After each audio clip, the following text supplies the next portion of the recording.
Hello again. So basically I'm going to be going through the research on my particular genre which I'm going to be doing for my magazine, which will be going up on here. The genre that I want to do is a bunch of different genres together. Is that okay? Hopefully that's okay.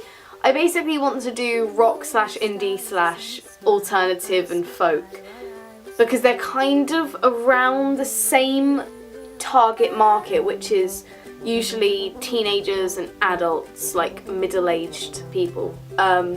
So like that is the kind of age range for those kind of listeners. So basically I'm going to go through my records and artists that I have found kind of relating to that particular bunch of music. I've already researched 3 record labels, one of which is called Battleborn Records, and they were founded by The Killers, who are a indie rock artist who are pretty famous. These studios are situated in Nirvana, and The Killers have worked with many other artists to try and produce their music and sell them on to different downloading of music companies, such as iTunes.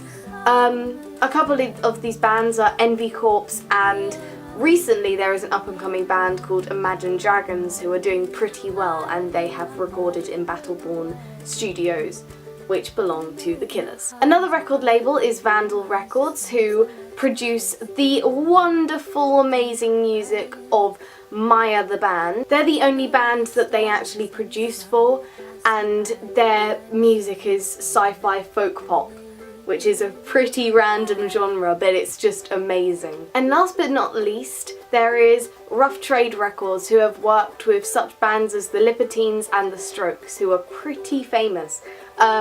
So they're the 3 kinds of records that are situated around this kind of genre, folk and rock and indie and alternative.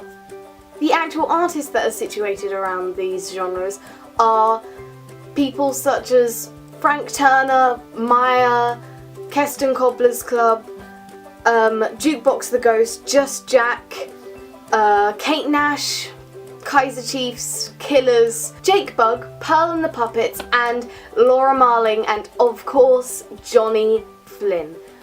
These are all the kind of folky, indie, rocky, alternative bands that I will be looking at